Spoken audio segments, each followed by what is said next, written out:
Hi, Dori. It's a great pleasure to see you here in this interview, and I'm very happy that you will share your views on Reiki and Reiki research with the audience. So, um, I think it would be a good idea if you tell the people a little bit about yourself and your background. Yeah, sure. First of all, thanks for the invitation. I'm very pleased to be here today. Hope I can provide some interesting conversation around these topics. I'm sure Um, you. yeah, but my background. So, Hmm? as it pertains to Reiki in particular, I first heard about Reiki in 2000. I want to say it was 2008, and Hmm. it was through a friend of mine who was a Reiki master, and um, eventually by 2010 I believe I did some training with her. I did level 1 and 2, and but I had no idea what I did. I was like, well, what is this? I didn't understand it. um but she was a dear friend. I love her, and anything she was willing to teach me and share with me, I was on board. So shortly after having done that training, I had set off to the UK, Hmm. originally from California, so going to the UK was quite different, to conduct my postgraduate studies. And I needed a topic. I was doing my degree in sociocultural anthropology, was my Hmm. master's degree, and then my doctorate was in medical anthropology. So I needed something to study, and I knew I wanted it to be in and around the topic of religion. But I wasn't raised religious. I had very few interactions with religious experiences, so I didn't really know where to begin. And through a series of processes, I actually recall very clearly a statement that I had learned through my training, which is that Reiki is spiritual but not religious. Yeah, right. Yeah, that's what I see. Yeah, and not having had much exposure to religion, I just couldn't imagine how the two were separate. Hmm. I Hmm. thought, what is this about? How is that possible? Like, you can't be spiritual and not be religious. You can't be religious and not be Yeah. spiritual. I didn't see the two as being separate, quite frankly. And of course, my eyes are wide open now. There's no mistaking now how these two are separate. But I wanted to find that out, quite Yeah. frankly. Yeah. And so during my master's degree, I first started looking at Reiki as an embodied experience. It's a bodily practice. So how do we embody Reiki, and what does that look like? Exploring different theoretical applications for that. And then in my PhD, I addressed very specific questions regarding the spiritual component of Reiki, um, and its connection to healing and things of that nature. So part of my methodology as an anthropologist is participant observation, which means participating, right, in the practice. Hmm. Um, so I did that. I engaged with different folks in and around the UK, doing different practice, different traditions of Reiki. Spoke to people from Eastern influential practices, Western practices, and just tried to capture the gamut of what was going on with Reiki in the UK or in Britain. And yeah, and that was my study. So I see. um, yeah, I think that ties into some of your upcoming questions. But um, yeah, so that's me. And anthropology's always been in my life. I did a major in art, but I also did a minor in anthropology in my first degree. I've Hmm. always been interested in different cultures, different societies. I grew up reading Greek mythology. It's just kind of always been part of my life. I've always been involved in Native American um, culture and community growing up. So, um, as I've come to realize now, I think I've always been in a spiritual way of living, but didn't Hmm. recognize it as such because it's just the way I lived my life. I didn't see it as something different or have a label for it. So, So, when you were standing in front of Reiki, so to say, when you were beginning your Reiki path, and being spiritual looked very much alike, like being religious. I think you had some internal, maybe also external discussions about what exactly is spirituality. oh, most definitely. And, Hmm. and in fact, there's a lot of literature around that. Uh, Yeah. so, in the academic world. So I was able to get um, that perspective from the literature, from the academics who may or may not be spiritual themselves, but had done that work as well. But being that my topic was Reiki, for me, it was more important for for my study that I ask Reiki practitioners, what does spirituality mean to you? Mhm. I had some ideas based on the literature and previous research. So I was able to at least create questions for my questionnaires that Mhm. could address those things so I could speak to the literature that is already there. Um, Mhm. for example, some people who look at spirituality see it as something where people create kind of their own, um, like God, they are God in their own spirituality, that kind of God complex, if you will, which Mhm. I didn't necessarily see that happening in the Reiki community, but every now and then I would ask somebody, so, who's God in your spiritual life? And Mhm. very Mhm. rarely someone would say, I am my own God. I am the God of my life, my world, my Mhm. spirituality, or what have you. And okay, well, that speaks to the literature. Mhm. And then somebody else would say, well, spirituality for me is just treating other human beings as I would like to see humanity function in the world, like with kindness Yeah. Yeah. and Yeah. compassion. And I thought, okay, well, that's another part of the literature that suggests what spirituality is. Um, and then other literature had, and I'm just going very broadly here, but other literature suggested that spiritual practice took place every single day in daily activities like meditation, Mhm. perhaps yoga, different things that engaged the mind, body, spirit every day, that it didn't have to happen in, for example, a church um, Mhm. every Sunday, but rather as and when the person wanted to engage with that on a daily basis. And Mhm. okay, well, let's look at Reiki folks. And is that what they're doing? Is this what the practitioners are doing and saying? And in fact, that was the case in a lot of ways. Um, so it was interesting. And I might be jumping a little bit here, but to some degree, that's one of the conclusions in my work was that within Reiki, there's more than one spirituality. There's many spiritualities because every How do person. you how do you define many spiritualities? Yeah, well, this is because the nature of my work was very focused on the daily experiences, right? So, Mhm. another Mhm. word I'll use to capture that quality is subjective. So, Yeah. yes, absolutely, Reiki practitioners, all of us believe very firmly in the benefit and need for daily self practice. Okay, Mhm. that's the practice. We all do that more or less. We have the principles, and those absolutely help refine our process of our daily practice. But Mhm. when we're not actively in that practice, when we're not actively hands on, Mhm. what we do outside of that in the daily living is, and how we reflect back on ourselves is Mhm. what I would kind of, broadly speaking, what I would suggest is the subjective component of our spiritual daily living. So, um, whether we're interested in making connections with people, Yeah. whether we are interested in healing people, Mhm. um, whether we see Reiki as love Mhm. or see Reiki as an ethic of living. Um, Mhm. so these different ways that the different ways that people would qualify their daily experiences and how Reiki engages in their lives in and Mhm. outside of their own individual self-treatment practice. Mhm. Mhm. That to me is what I qualified as many spiritualities.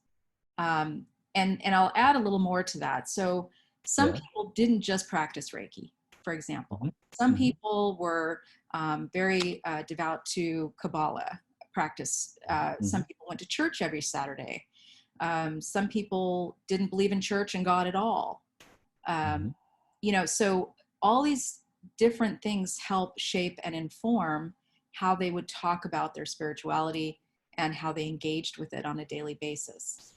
And so in that way, I concluded that there's many spiritualities. There's one practice, Mhm. but the way we navigate that and the way we engage with it is different. Um, Just to understand you right, mhm. um, you're talking about different spiritualities or different paths towards spirituality? Yeah, that's a really good question. And that you could clarify it that way. That would still work. Yes. Okay, Absolutely. great. You said there is subjective approach to spirituality. If you state that, then there must be also an objective approach to spirituality. What would that be? Well, and that's what I was saying earlier about the fact that we all engage in a self-treatment.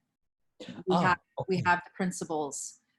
These are okay. the what I would personally what I would refer to as the objective works of Reiki and how we get to our spiritual our path to spirituality.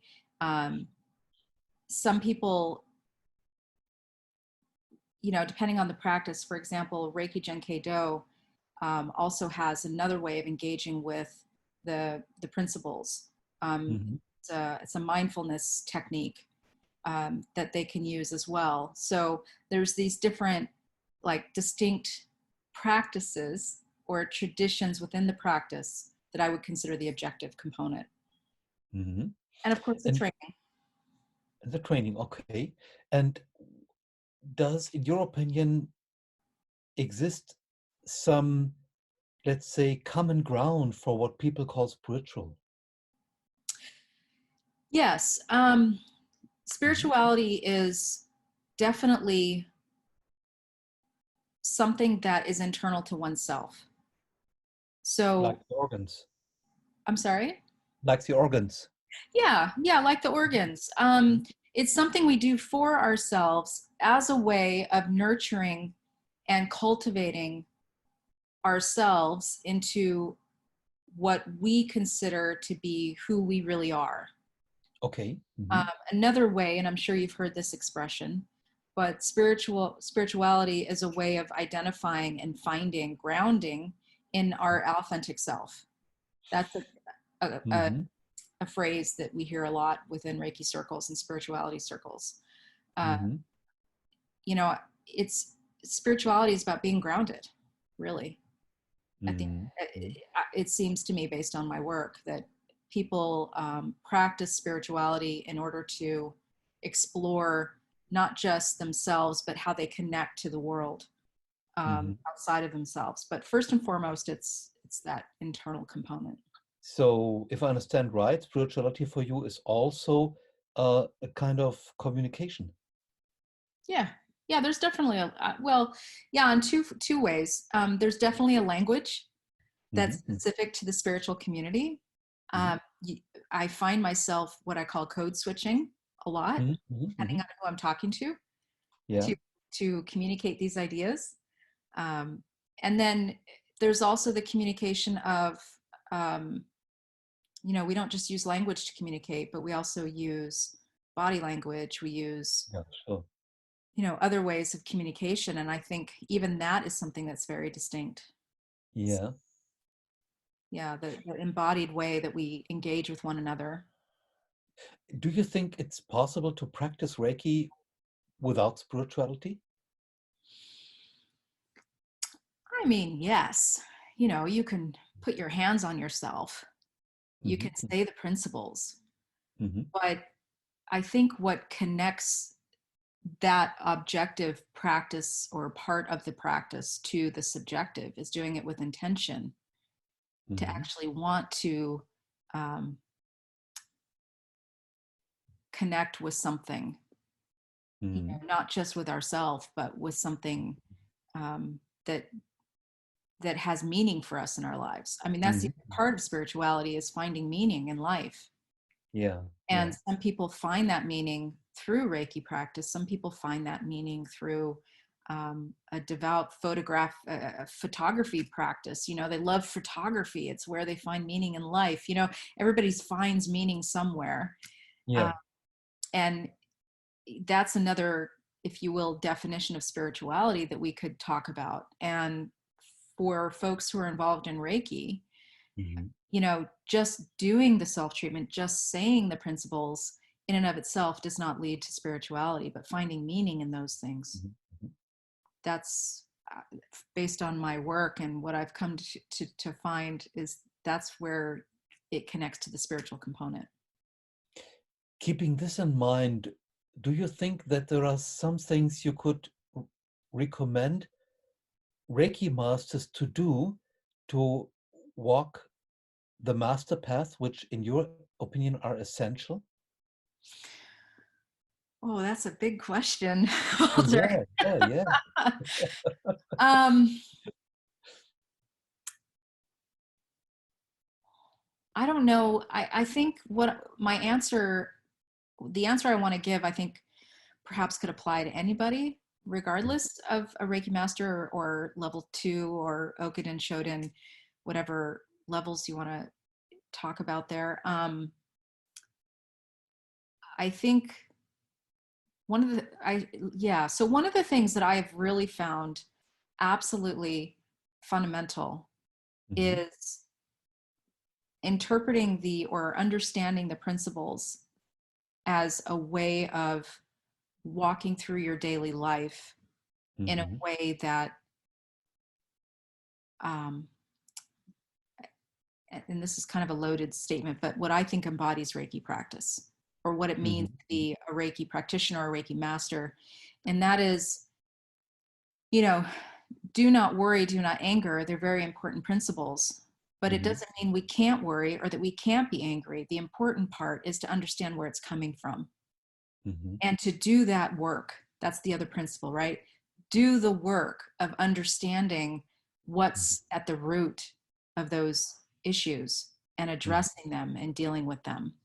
Mm-hmm. Um, and then I think too, what's been fundamental for me as I've developed in my own practice is the notion of gratitude. Mm-hmm. Mm-hmm. You can accomplish 10 times more with gratitude than you can with hostility. Oh yeah, of course. I Mm. mean, even if you demonstrate gratitude,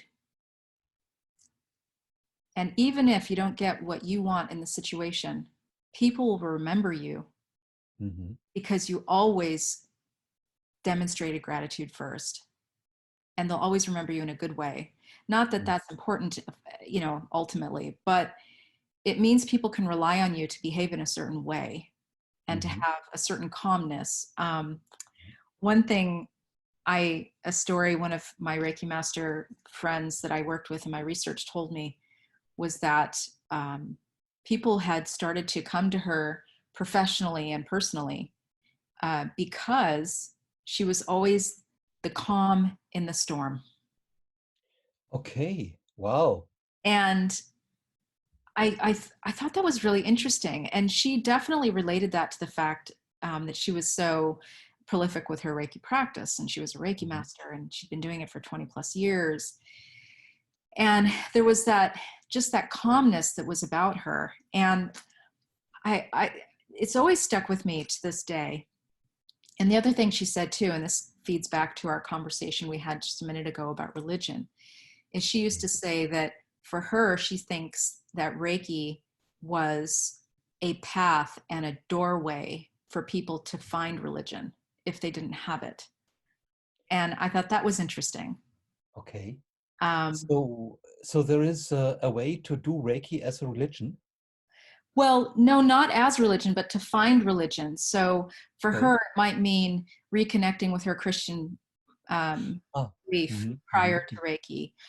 For other people, and I heard this from others as well in various ways, for other people, it meant they were able to walk into church and have some feeling of gratitude for what was happening there, even if they left the church years ago with Mm-hmm. animosity. They found that peace with Mm-hmm. things Mm-hmm. that didn't suit them prior or that didn't sit well with them before. They could find peace in it. Um, but yeah, I got lost now. What was your question? So do you think that it's a good goal to make peace with a religion via using Reiki? I think it could be a goal for somebody, but I don't think it has to be for everybody. Hmm. Hmm. Um, I think Reiki spirituality, either or. I think Reiki is one practice that leads us to the opportunity to find a spiritual path, Hmm. of which it seems to me peace is one of the outcomes. Finding a Hmm. place of peace in one's life is an outcome. Yeah. Uh, one, I'll share with you another individual I worked with who um, found great peace in his Reiki practice as a Reiki master. Uh, Hmm. his life had turned upside down because of some things that had happened prior to when I met him. His life was nothing like it was before, but he Hmm. found great peace in his life in its current situation, in large part because he had that spiritual path. So it not only supported him, but it showed him the way forward. Hmm. So it kind of has that double component, if you will, to Hmm. supporting somebody and again, getting right back to that key part, finding meaning in your life. Yeah. Finding meaning. Yeah. Is for your approach to Reiki, is it important what Usui did when he was practicing Reiki these 4 years? Um, so when you say what he did, do you mean in terms of the stories about treating people after the earthquake? Or do you Oh, mean just whatever establish? he did with Reiki, his approach to Reiki, the way he treated people, the Yeah. handbook he used for his students, what we know so far about his approach to Reiki. Yeah. Mhm. Um, well, what I find really interesting about most of that, and by the way, I want to thank you for your previous work that you've done to identify all these things, because you were one of the yours was one of yours the books that you were involved in were some of the first things I read when I Oh, thank started you. doing my research. I just dawned on me I wanted to say that. um, yeah, I think what's really phenomenal about what Isui did is that concept of cultivating the mind for a Mhm. Mhm. path to happiness. Mhm. I think that was extremely profound given the time, or maybe Mhm. not. I mean, maybe that was in fact very much a part of the time that he was in when he formed Reiki. But I think it's something that we don't do enough of, quite Mhm. frankly.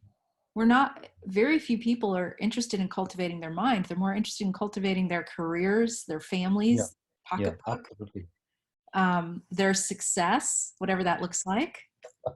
um, when if we cultivated our minds first, everything else would follow. Mhm. um, you know, I work in public health. I'm a medical anthropologist, and I know quite distinctly how mental health has the ability to impact things um, in not so nice ways, and Mhm. they can be impacts that we don't even recognize because we've normalized it. Mhm. So to me, it seems that what he's done has been, it's quite profound. I'm grateful that he Mhm. created Mhm. something like this. Mhm. Um, and I think there's different ways to find benefit in Reiki practice based on the fact that, you can cultivate a right mind uh, Mhm. for a path to happiness. You can find your path to spirituality. You can find meaning in life. I mean, and I say this all the time, I'm sure you've heard it, but there's such simplicity in the practice. Mhm. It's Mhm. beautiful. Just its simplicity is beautiful. Yeah, I heard this a lot. That's right, and it's something which many Reiki practitioners emphasize. On the other hand, is my experience when I did research about what Uzui, the founder, did, and Hayashi and Takada, and about my own experience was helping thousands of people in my practice. It's not simple at all. It's Yeah. simple to place your hands on, Yes. but this is not enough in many cases. I Not by agree. far. Yeah. I Just yes. just explain so to someone how to apply the 5 principles, that they work for Mm-hmm. him or Mm-hmm. her, seems to me not that an easy task sometimes. I At agree. least it wasn't for me so far, I'm still in the beginning of understanding them. So Yeah. No, but you're right. You're absolutely right. And I think that is what I also came to that conclusion. Like, I remember when I first started my field work and I had a conversation with Phyllis Lee mhm, Fermoto on the phone. And that's exactly what I said to her. It's so simple. It's so uncomplicated. It's so, how can you get it wrong? And then over the years of doing my field work and now being a little bit more active in the community with, Reiki Home and the webcasts yeah, and all that, yeah, I agree with you. I've come to find that in light or in spite of its simplicity, mhm, it's all the stuff behind it. How do we find that place of calm mhm, through mhm, the principles? mhm. Nobody can tell another person that. They have to find it for themselves. You think so? Yeah, I mean, we can guide people as much as we can and as much as we know from our own experience, but Mhm, um, you know, and this is the subjective part, okay? Getting back to the subjectivity, how one person finds meaning yeah, in the principle, just for today, do not worry, yeah, is going yeah. to be completely different than the next person. You can't duplicate that. Mhm, mhm. And that's where Reiki fails the scientific method. Oh, The scientific method is about reproducibility and being able to replicate studies or the object of interest, right? And it's very difficult, I think, to do that. You can cluster mhm, experiences, like mhm, this mhm. experience is like that experience, and it's like that experience, but you can't replicate it. Um, Well, but I'm not sure that this is the true scientific approach because since I think the 40s or 30s of last century, we mhm, know about quantum physics. And in quantum physics, things are not replicable right. because they are organized by probabilities, at least as far as we know it today. Yeah. So, and I think as far as science knows today, not exactly medical science, maybe, but biology, chemistry, biochemistry, biophysics, and so on. A lot of what a human is organized more by quantum physics than by let's say Newton physics, which of course would be something where it is replicable. And Yeah. if I look into Linus Pauling's groundbreaking work in the beginning of the 90s, he got a Nobel Prize for quantum physics effects in chemical reactions. Right. Yeah. Simply because it was not within the atom, it was within the molecule. Hmm. Yeah. So I think, is it really scientific today if we put all together that we know to think it must be replicable? Yes, that's a very huge debate, quite frankly. Mhm, mhm, And mhm. that's depending on what science we're talking about. Yeah. So, and I'll explain what I mean by that is having worked in a laboratory for a Mhm, year mhm, as part of a research project. What I come to find is that the scientific method can be construed differently depending on what kind of science you're talking about. oh yeah. So in molecular biology, reproducibility is absolutely essential. You Mhm, need to be able to reproduce the same experiment at least 3 times to show mhm, that there is reliability in that experiment. mhm, And even when it comes to research journals, they mhm, have to one of the core or fundamental principles of scientific manuscripts and journal articles is that people should be able to reproduce the studies that are mhm, published in mhm, any lab at any time and get the same results. mhm, And mhm, that's one part of a particular type of science. But I agree with you, quantum physics, some chemistry, and some of that other sciences, they go in a different path. mhm, mhm, And that is something that I came across a lot when I was doing my research was people talking about quantum physics, saying, "Oh, well, yeah. Reiki is like quantum physics because Mhm, you can have a different understanding based on what your view is at any time, and things of that nature." Um, but here's the rub: when I mhm. tried to write about that in my academic work, I was told to not go there. Oh. Yeah, because when a Reiki practitioner talks about quantum physics Mm-hmm. or tries to relate Reiki, and I haven't shared this with many people, so this is kind of out of the Thank you blue. for doing that. Yeah. I was told that it actually qualifies as pseudoscience, not science, but essentially, you know, fake science. That we don't Mm-hmm. have enough of that scientific knowledge or training or background to try to connect Reiki practice to the theories and paradigm of quantum physics. And I was advised not to engage in that conversation because it was one that would just take me down a dark path. There would be no way to argue out of it. And Oh, so, yeah. and so I didn't Mm. go there. But Yeah, I see, I I, see. I totally, and so instead, what I Mm. focused on was the qualitative, subjective nature uh, Mm-hmm. of how we as human beings engage with these practices and what they mean in our lives. Mm-hmm. Because that is something that from my discipline, I could support that through methodology and the methods of my discipline. I see. I Yeah. see. That leads me to the question. You have now uh, made the decision to really go into it with Reiki from a from an academic point of view. That is a huge load of work, I guess. I can only imagine because I didn't do that kind of work anyway. But just reading the papers which I came to get from you, I think that must have been just for the field study. It must have been enormous amount of time, Yeah. not counting the research in the books and internet and whatsoever. You must have a very strong, well, motivation would not be enough, dedication to that kind of thing. What is it? Where do you get it from? um, uh, I want to be true to my craft. Where's Wow, the that's dedication? great. Well, I tell you, as an anthropologist, and I can speak as an anthropologist for my discipline, right? Well, first of all, I studied Reiki as an anthropologist. I'm also a Reiki practitioner. Mm-hmm. So on the one hand, I want to not, I want to,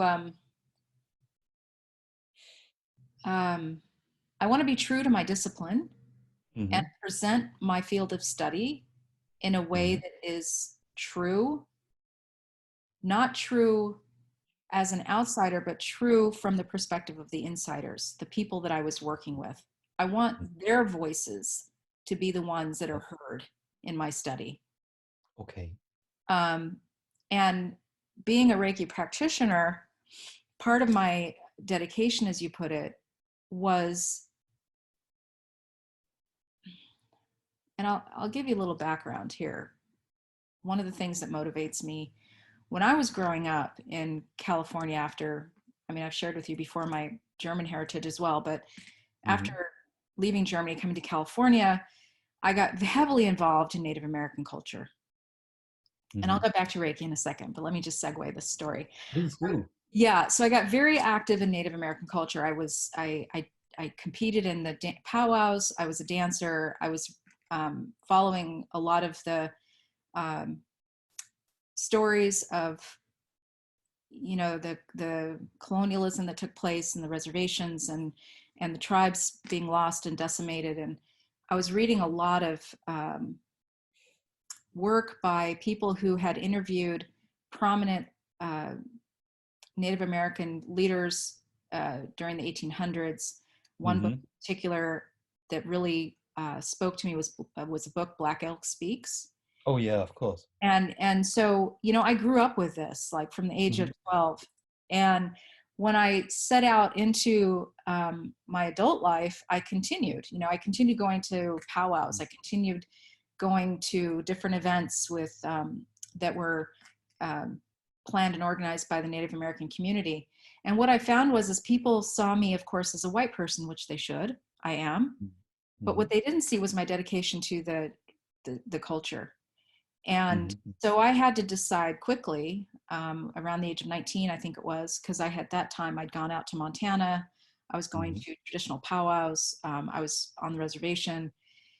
and people just saw me as an interloper. And I had to get really quick. I had to get to that place where I was 150% in.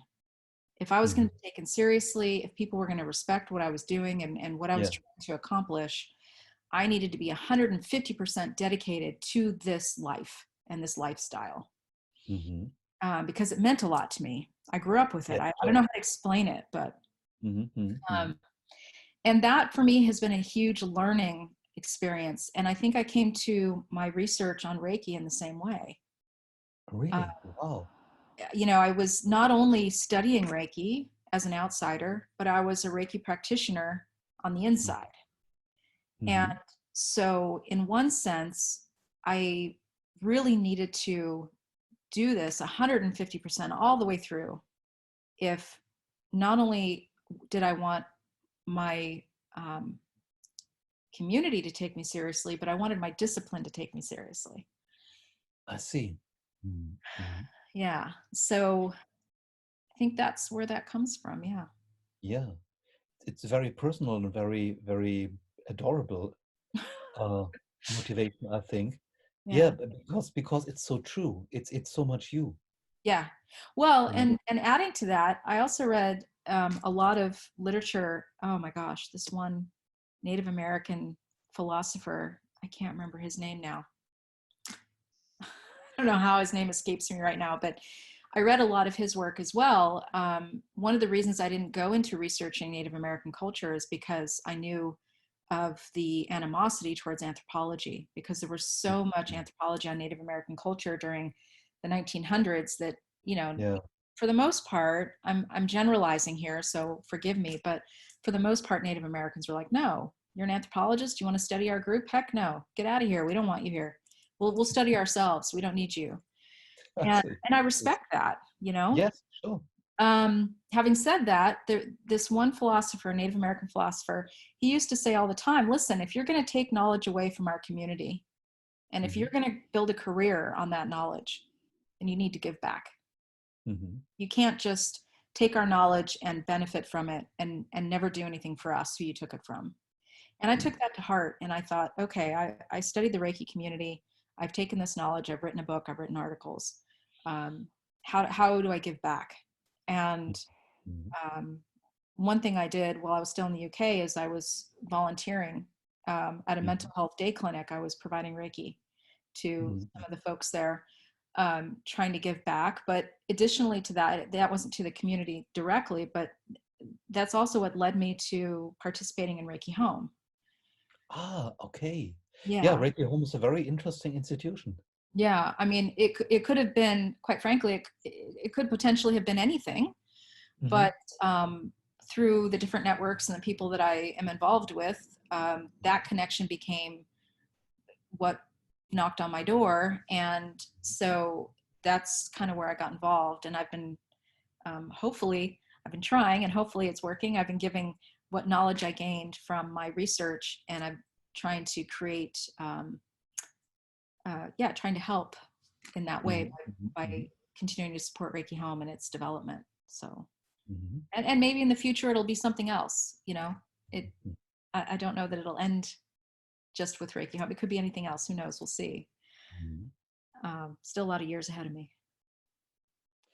That's if I understood it right, your anthropological approach is that people define spirituality, they define Reiki, instead of spirituality is like Reiki, something you can put your hands on, and there are different views to it, but it's one thing which never changes.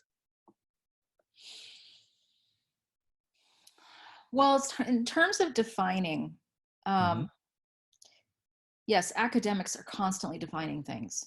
Oh yeah, sure, they must. Yeah, so definitely. So there's all kinds of academic definitions of Reiki and spirituality, and all of them are distinctly different.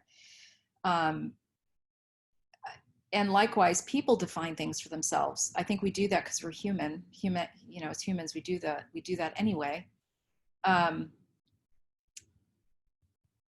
so in terms of Reiki being, sorry, I'm not sure if I totally understand your question. I'm trying to walk myself through it.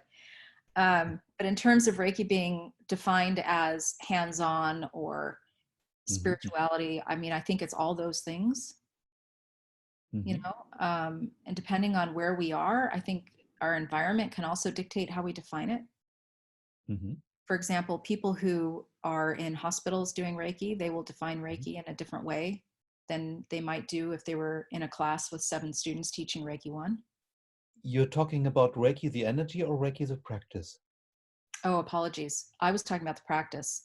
But Okay, the practice. energy, Mm-hmm. yeah, um, that's a really interesting question. When I was doing my research, you might, if you read my article on surrender, that was inspired by the fact that people spoke about Reiki as an energy.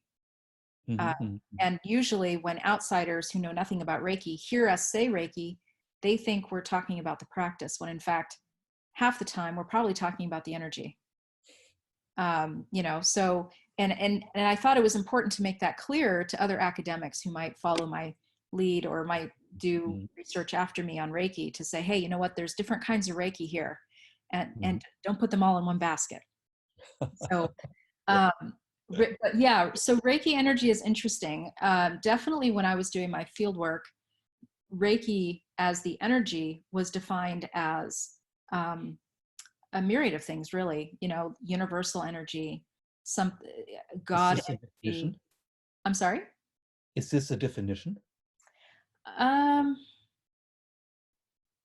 So at the moment, I wouldn't understand what universal energy would mean. I don't know if it's a definition as much as it's an interpretation. Even Um, then, it would be a little bit difficult to grasp, you know. yeah, If no, someone would tell me that yeah, that's universal energy, I would ask myself, what exactly is universal energy? yeah, I agree with you, and that is the code switching, right? Mhm. So Yeah, when yeah, you're in yeah. a Reiki community and you hear universal energy, universal life energy, everybody goes, "Oh, okay." And then you're out in another part of the world and you say that, and people are like, "What?" so, so yeah, universal life energy. I mean, as a practitioner, and as I've come to understand it as a practitioner, I would say the definition of that is an energetic presence that is in the universe, that's in the world, that is in ourselves. And a lot of people suggest that that can be measured through different instruments where, you know, you see the aura around people's bodies. Um, Okay, so you would understand Reiki energy as the same like prana, like organ, like life energy, like ki. right. That's how most people in my study Mhm. talked about Reiki. So you would not consider to look into how Qigong or how Chinese medicine defines Reiki. I didn't, because many of the people I studied or worked with in my study did not practice traditional medicine. I see. Okay. So I was very focused, as I said, on supporting the voice of the people that I was working with. Yeah, yeah, yeah. That meant, you're absolutely right, that meant Mhm. understanding what they meant by universal life energy as Mhm. being that energy that flows through our bodies, that is the essence of our spirit or our soul, Mhm. which you're right is absolutely equitable in definition to other concepts like prana and mana. And I actually talk about that in my book. Mhm. Mhm. Mhm. Reiki energy could be analogized to those types of things in other cultures. Um, There yeah. is taxonomy of different life energies in Japan, Hmm. uh, which was published first, I think, by Uh-huh. Mikio Kushi, who was a very famous guy in macrobiotics, and I have also written a little bit about this in the book The Spirit of Reiki. And when looking at that, then Reiki is a part of an energy system. It's not the energy. Right. And same goes if you look into just well, practical things going on, like the life energy in the meridians depends in their flow very much from your posture. But Reiki does not. You can posture yourself like whatever you like, Reiki flows. Yeah. So from Yeah. my And perspective, there are differences in that. right. And that's interesting because I know you've talked to Yoyan already, Mm-hmm. Yoyan Yonker, and he and I just finished a joint publication where we actually talk about. Oh, wow. And that's what I wanted to get to in this conversation, is to say Oh, that, please. yeah, is to say that over, since my work in Yeah. 2014, 2013, Mm-hmm. the whole conversation about what Reiki energy is, and since my publication Surrender, Mm-hmm. you know, which again, that data was very much about how people in my research group talked about Reiki energy. But I've since then explored other interpretations of that, and that includes a lot of the Japanese philosophers and Mm-hmm. people speaking about different types of energy, different Mm-hmm. types, even different types of initiations, quite frankly. Mm-hmm. Um, and I couldn't tell you the exact authors because, Oh, I'm sure unfortunately, that's a lot of stuff. yeah. And also that's Yo-Yon's specialty. He's really good at remembering those guys. I'm not so good. I just remember the content that's important for our critiquing and analyzing. But yeah, we get into that in our upcoming book that's going to the publisher this month. Thank God it's gone Wow, this month. Could finally. we already get the title? Yeah, you can. Let me just get the exact language so I don't lead you astray. Um, where is it here? It's changed a few times, so I apologize if I sound like I don't know what I'm saying. Um, but we have moved it around a bit. Just a minute. It is, let me find it on, here we go. This will get me there. It's already on the publisher's website. It's coming up. Oh, who's the publisher? I will take down a note. Yeah, it's Lit Verlag. Litverlag. Yeah, it's a German publisher. Mm-hmm. Just a second. I need to find. Okay, I'm getting there. Sorry, I don't mean to keep you waiting. Da-da-da. I can't open the document because Yo-Yon's working on it right now. Or maybe you just send me the title and I will put it under your interview so people come to know that, because I think people should know that. It's a must read in my understanding. I will be the first to get it as soon as I know the title, you know?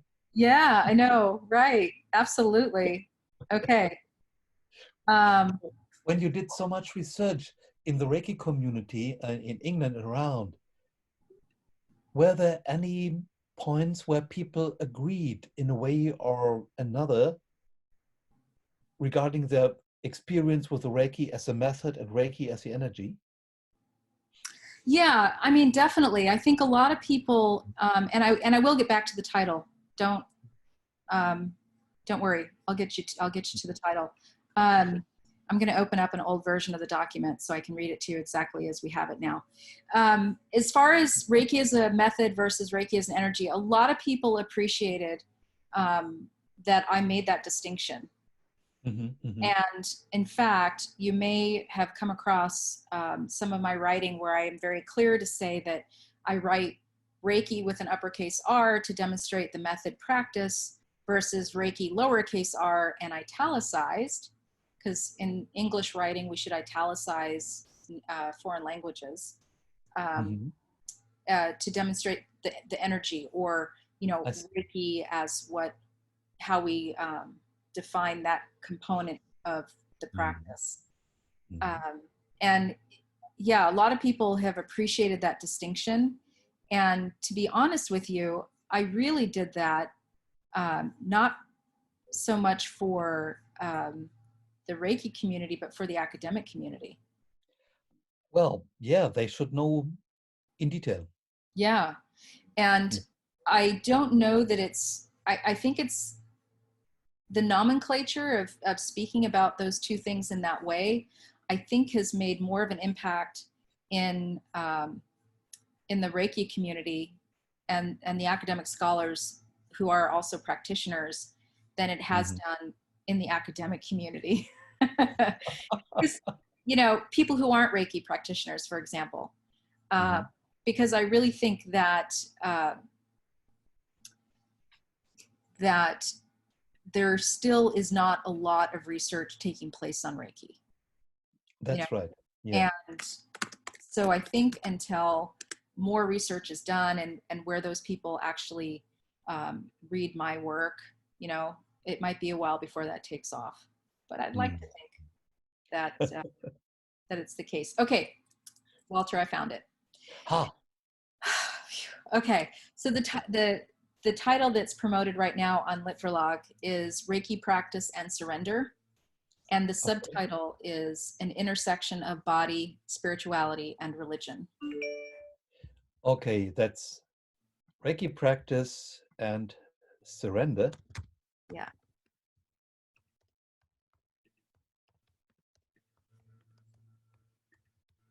I could put it in the chat box if that's helpful. Litverlag. Great. Wow. Thank you so much, Dori. I Welcome. think people will be very, very enthusiastic knowing about that, because there are so few books which you can get your hands on, which help you to understand Reiki from the scientific point of view. Right. Well, it is a qualitative study, so we certainly don't get into trials or experiments or anything like that, Mhm. but we do talk about some of that work in Yeah.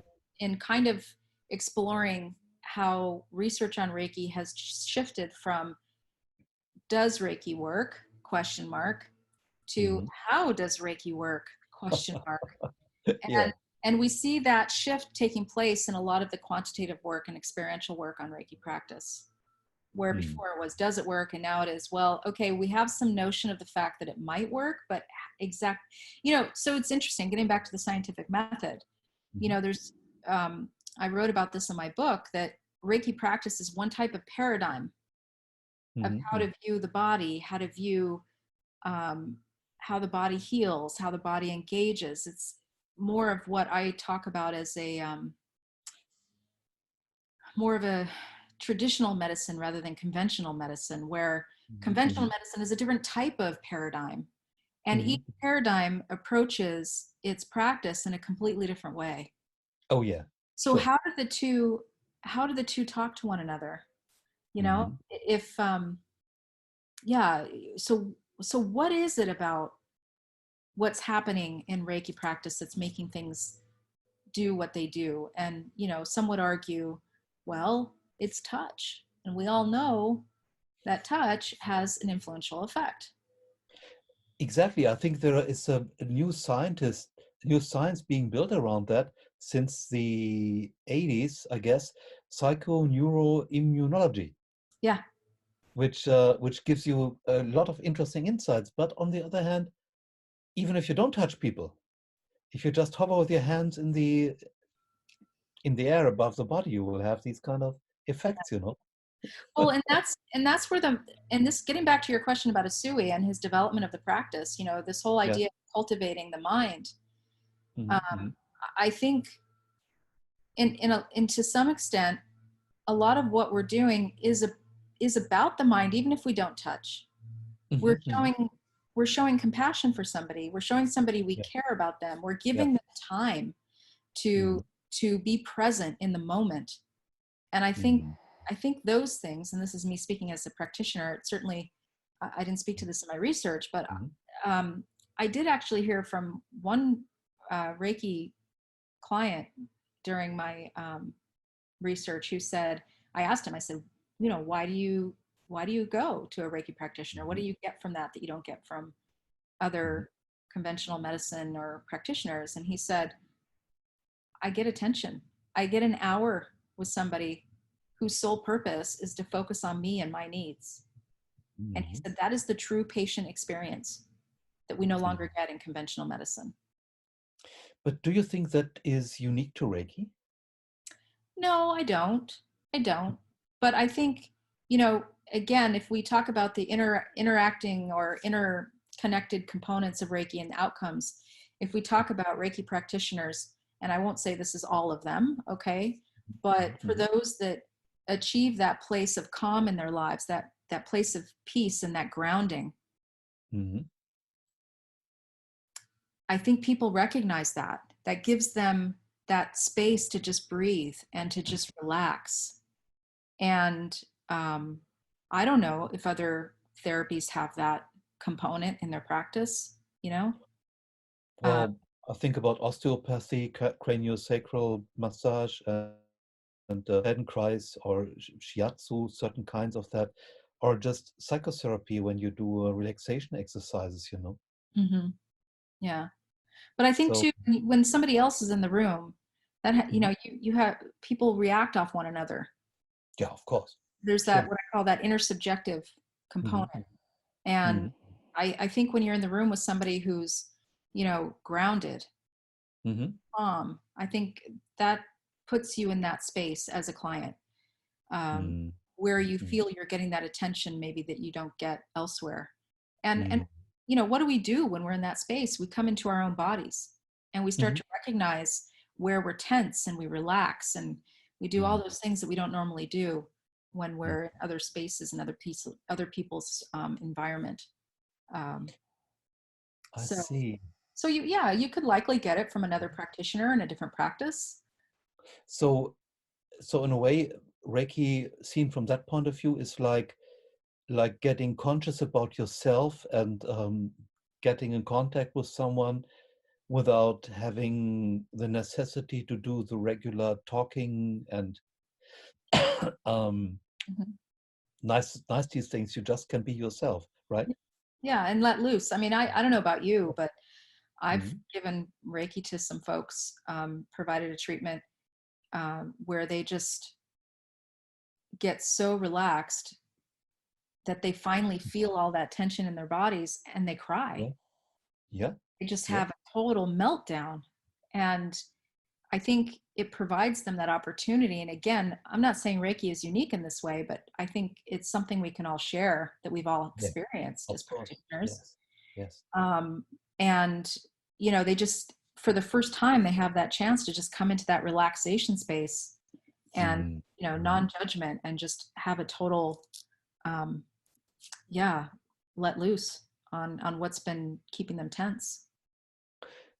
Do you think this is a, let's say, more recent Western development, or is it, in your understanding, also something which originally in Japan was one, let's say, major goal of Reiki practice?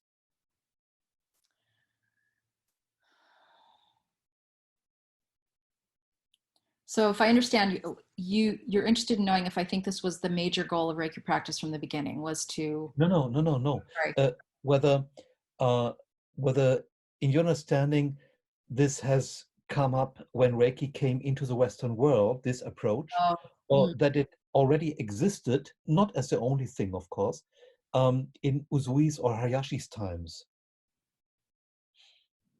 Yeah, I mean, I think it's something that has transitioned or has come to be of importance in the Western sense of Reiki.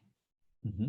I don't know. I haven't seen Reiki in Japan, so I don't really know um, how it might have been or how it is considered in a daily way in the treatment experience. I can't speak to that, but from what I've heard of how it's predominantly practiced in the East is that it's definitely a self practice Hmm. for self Hmm. grounding. Uh, Hmm.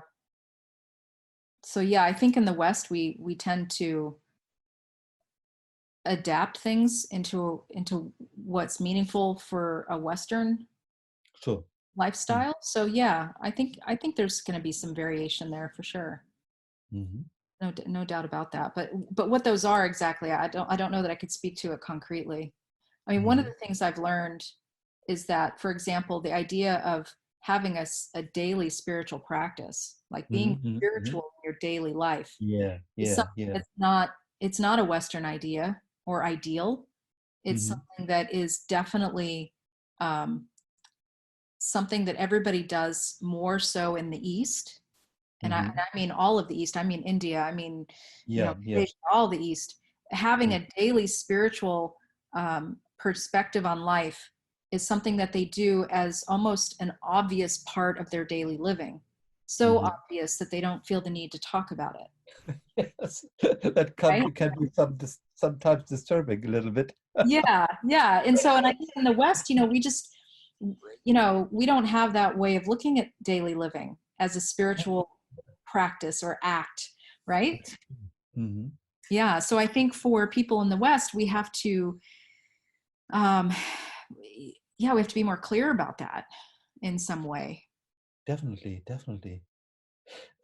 This term surrender appears to me, at least, as a kind of central thing in your dealing Yeah. with Reiki. Yeah. Would you explain a little bit more about that? Yeah, sure. So when I was doing my field work, one of the things Mm-hmm. that I heard often from most people was let it go. Mm-hmm. Let go and let Reiki in. I heard that a lot. Mm-hmm. And I didn't know what that meant. I come into everything with kind of a naive mindset. Like, I'm a child. I don't know what that means. You need to explain this to me. This is the first time I've heard it, even though I might be able to extrapolate a meaning or a definition or what have you. So Yeah. I didn't know what it meant. So I started exploring the idea with some folks. And out of the blue, I had, without me questioning, I had one of my participants, a dear man. I I hold them all as friends. I say participants only to distinguish, my conversations today from my conversations then. But he was a dear man, and he actually brought it up to me. He said, "Has anybody brought up the idea of surrender with you?" And Mm-hmm. on one of our many lengthy conversations, and I said, "No, tell me more." And as he was talking about it, it brought to mind that saying, "Let it go and let Mm-hmm. Reiki in," because as he was telling me what surrender meant to him, it very much had connotations to this let it go concept. So I started looking at my data and trying to understand what this all meant. And you may have Mm-hmm. come across my article about Reiki and surrender. Mm-hmm. And um, I will say, not everybody agrees with the idea of surrender in Reiki. There Mm-hmm. are a lot of people that do not agree with it, would not say that they're part of that take on Reiki practice. Mm-hmm. And this gets again back to the idea of many spiritualities, where some Mm-hmm. people see their spirituality as a process of surrender, other people see it as a process of empowerment. Mm-hmm. Mm-hmm. And while these two things may be, in fact, one and the same, for other Mm-hmm. people, they're quite distinct. Well, if we look at the Kabbalistic tree of life, you have three branches coming down, and on the right branch you have the magician who says, "I want to deal with things. I want to give them shape. I organize them." On the left hand, you have the high priestess who says, "I surrender to the will of God." So it looks to me like a part of that concept that is more the high priestess when it comes to many people who do Reiki. Yeah, no, that's right. Mm-hmm. But again, there are other people who Mm-hmm. find Reiki is a way of gaining some sort of control over their daily living. You know, Really? yeah. Wow. I mean, sure. I would argue that who they are and what they think about it. I can't be entirely clear about it, but Mm-hmm. some people feel that.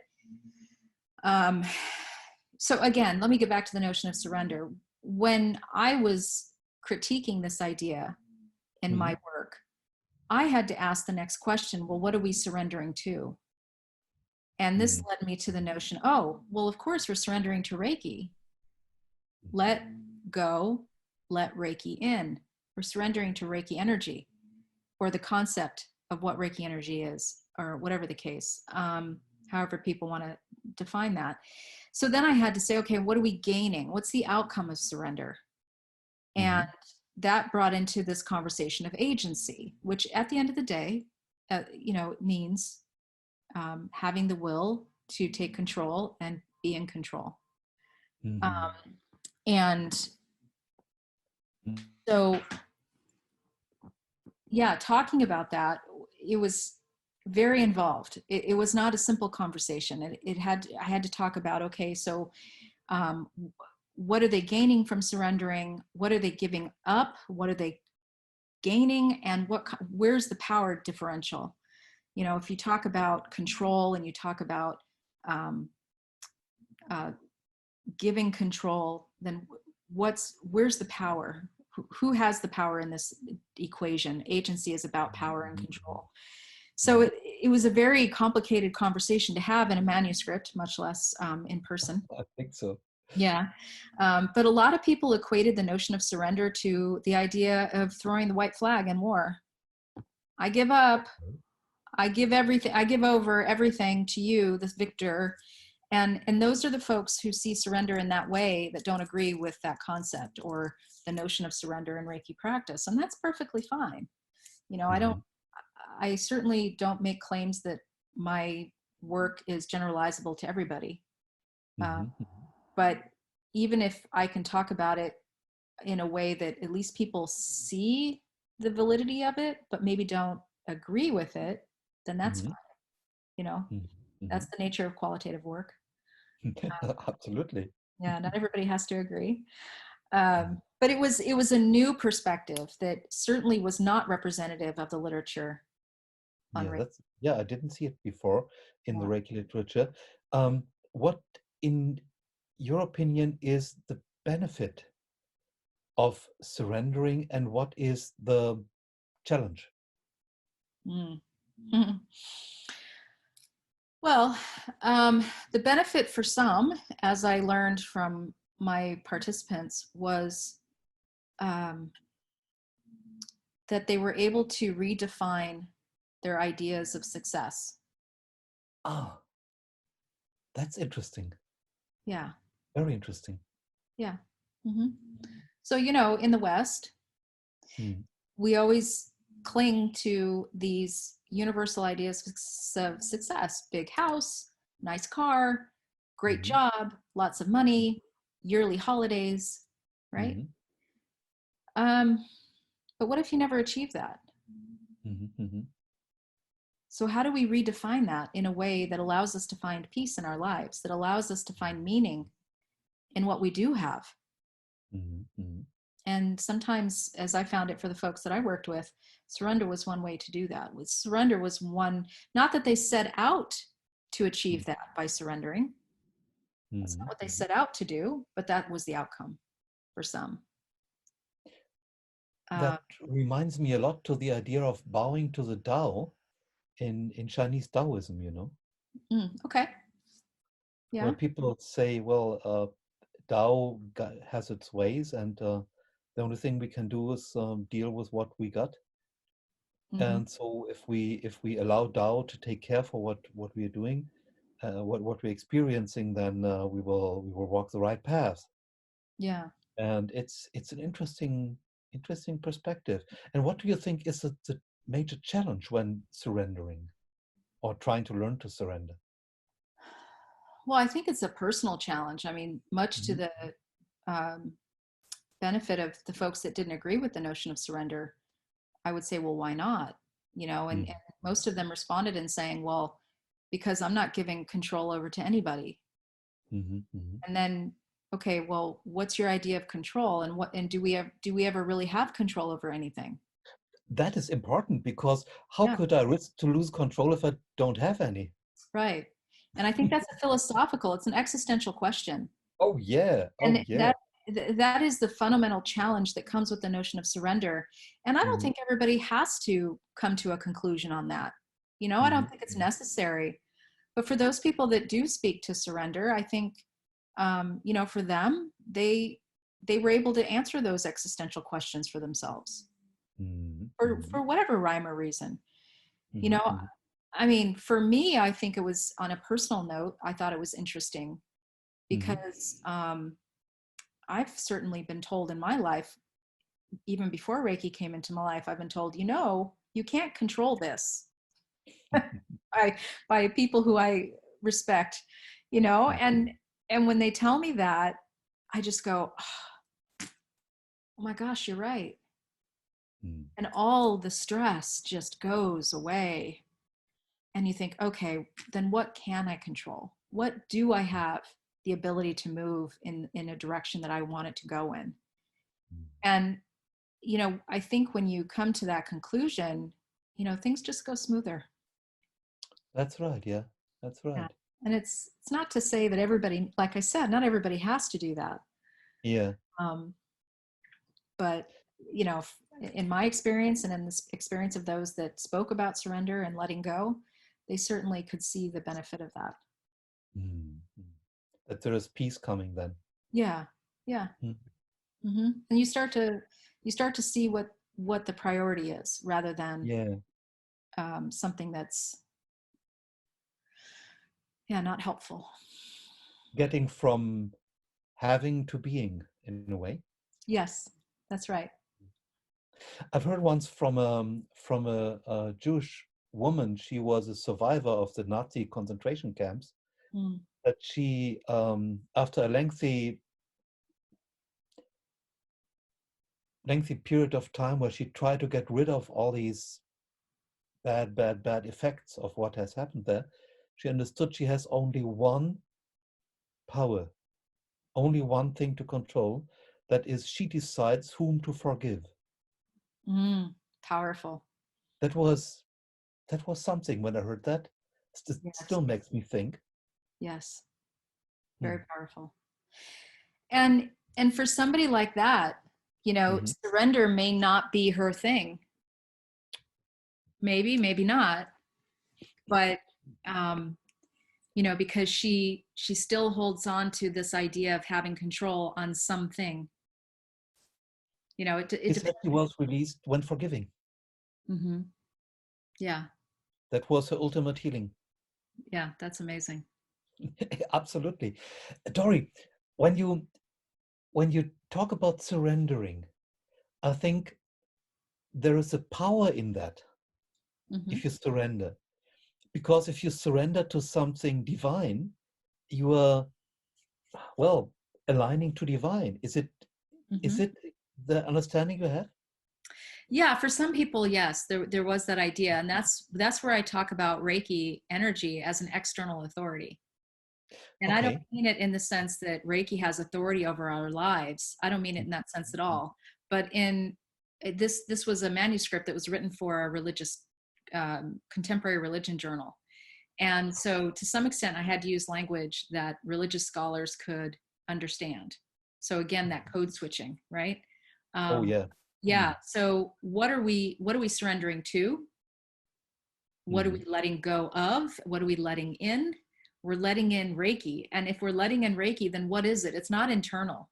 And this Mm. was really interesting for me in terms of people's notion of spirituality as being something that was internal versus external. Mhm. Okay. So a lot of people talked about, oh, I am the God of my own spirituality. It's internal to me, it's all here. Mhm. Mhm. Mhm. Where other people saw their spirituality as being something that was also had an external component. They were connecting with other people, they were connecting with God, they were connecting with, their spirituality was a connection, Yeah. um, or connecting to love even. uh, Mm. One Mhm. gentleman I interviewed, he was just phenomenal, dear to my heart. I loved that interview. And for him, it was all about love and connecting in a Mm. meaningful, loving way with whomever, whatever, and Mm. in the moment. And that is healing, he said. Mm. And so I think, what are we surrendering to? For me, it was very clear. It's Reiki energy. And Mhm. Mhm. in the context of that, it has a particular type of influence over our lives, whether we consider it to be an energy, whether we consider it to be a God figure or component, object. um, it really makes no difference, because at the end of the day, it's something that we have a idea of, that we Mhm. are letting in.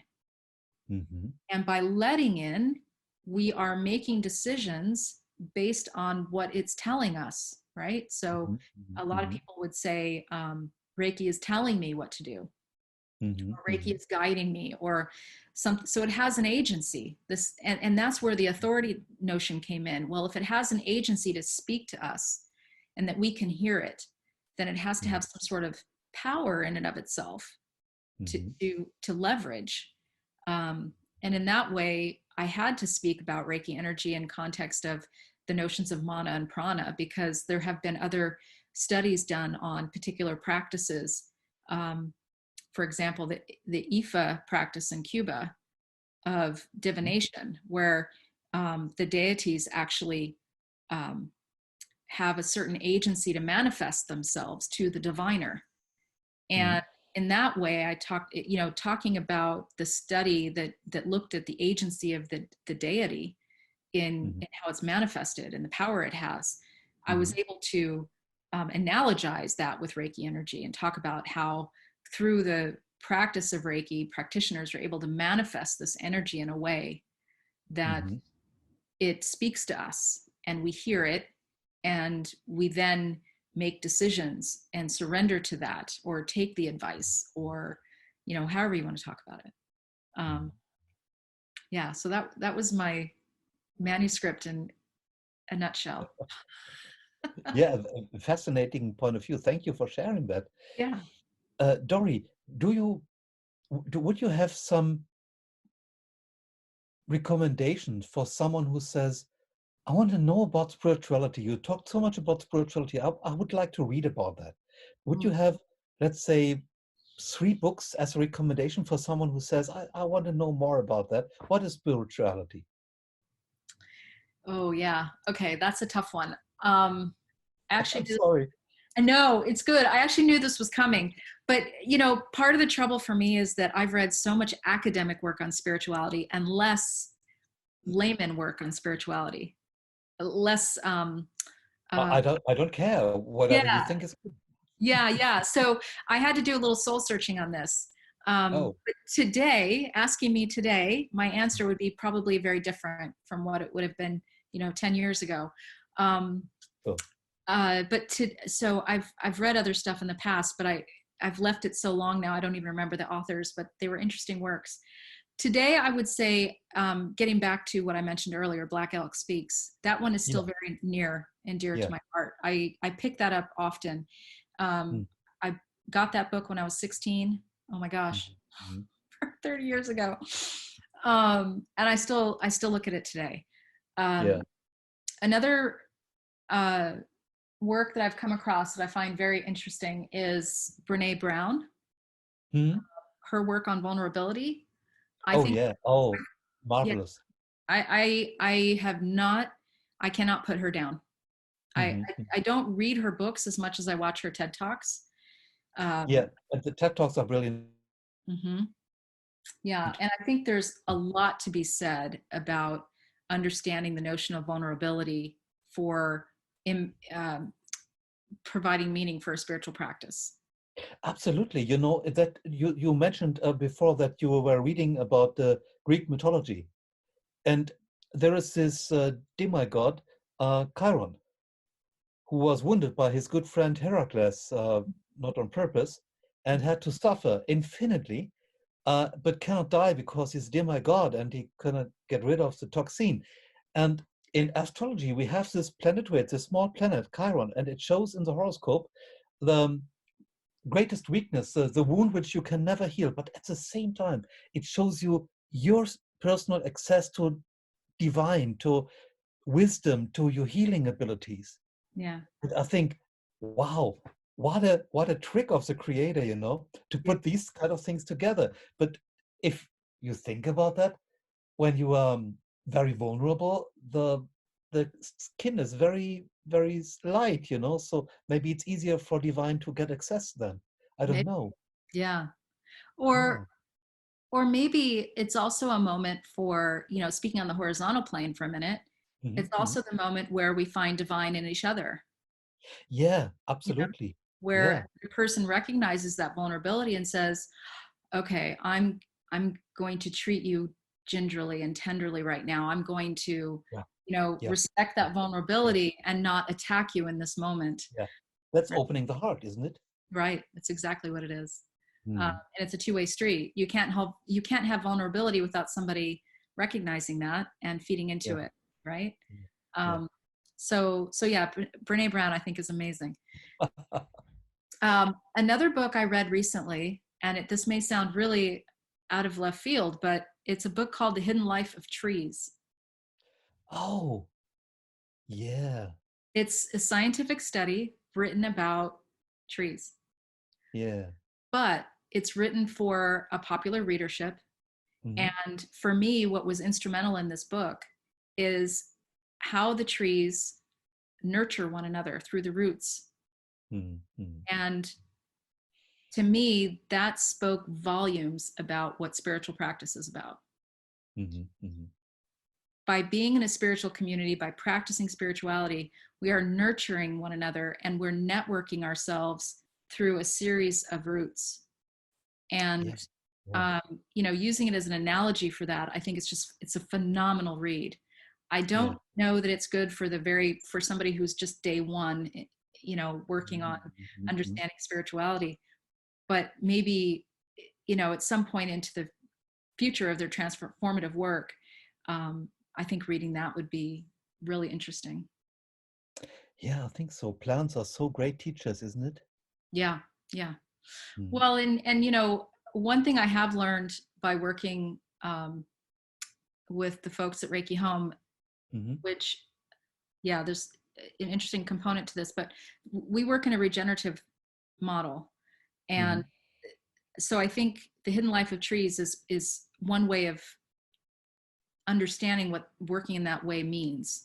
Mm-hmm. And that means that, there's a network of people on an equal level, and we all work together collaboratively to create the web of Yeah, um, yeah. yeah, of a community. And Mm-hmm. so I find that to be really instrumental in that. And it puts words to the way I've always worked because of my, um, you know, having grown up in that Native American tradition Mm-hmm. or culture, if you will, influence. I won't claim the culture, but having been influenced by it, nonetheless, it, Mm-hmm. it all it all builds and speaks to one another. So it's been really interesting. Yeah, and isn't Reiki home a kind of crystallization point for this process? Yeah, I think so, isn't very it? much so. Yeah, it's interesting. I don't know. For me, anyway, on a personal note, I came into doing this research not knowing just how much it would pull all parts of my life together. And Wow. now when I look back, I think, God, this is so wild. Just how, I've always been interested in religion, but never been a part of it. I've always been interested in medicine, but I've never been a medical person, Mhm, and mhm. I grew up with Greek mythology, and I grew up with all these, and then, Native American influence, just all these things, and all of it just comes together under the heading of spirituality. And never in a million years would I have thought that that would be the case. If you'd asked me 10 years ago, I'd have thought you were nuts. So Well, as soon as you are nuts, you get the real thing, maybe. maybe so. Yeah. So yeah, So it's been an interesting journey. it feels like a quest, like a searching for the grail, walking the path, which Yeah. you do. Yeah. Mm, Well, and that's something else that, throughout my life, I've always been very strong about the idea. If you really wanted to learn something, mhm. then you need to teach it. Yeah, yeah.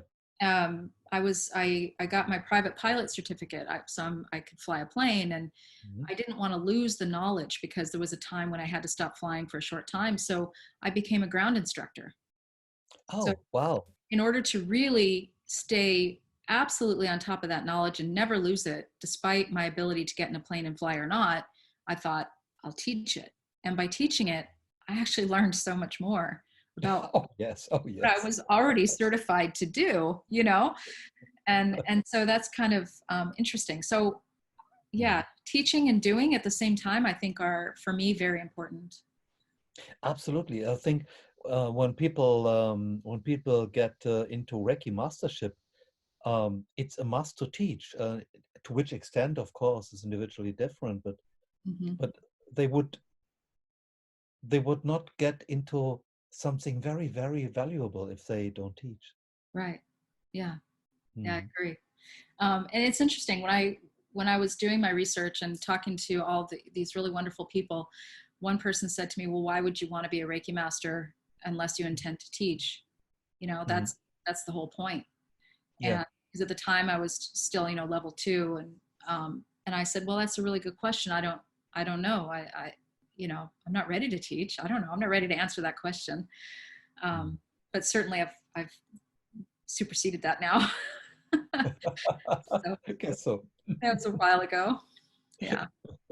But I actually feel very blessed. You know, I always laugh with a lot of my anthropology friends who decided to go off and work in some um, off the grid village somewhere to study malaria, uh, Oh, live on a boat, you know, oh. and study the language of a boat faring people. And I Mm. always say, oh, wow, I went to a Reiki practitioner's house for the weekend and drank wine and had nice meals and talked about Reiki. Yeah, And one must bring offers, you know.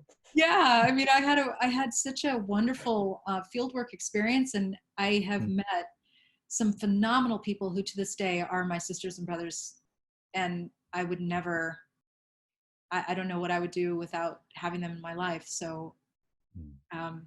yeah, I just feel so blessed from that experience. Wow, Dori, that is a tremendous interview you gave us, and I'm very very happy that you took this opportunity. Yeah, well, thank you, thank you. And yeah, Yeah, well, it's really a pleasure for me to have you here, and I would love to have the both of you, Yoyan and you, together for another interview, if the both of you like, when your book is out, that you talk about more about this book and and your thoughts about that yeah, and so on. absolutely. Yeah, I would be happy to. Mm. We'll get back in touch with you when we have a little bit more detail, when we have the book in our hands. Yeah, yeah, Yeah, would be great. absolutely. Okay, well, thanks, Walter. I thank you for this opportunity. It's been a blessing. Yeah, thank you. Thank you, Dory. Have a great day. Bye Okay, bye. you too. Ciao.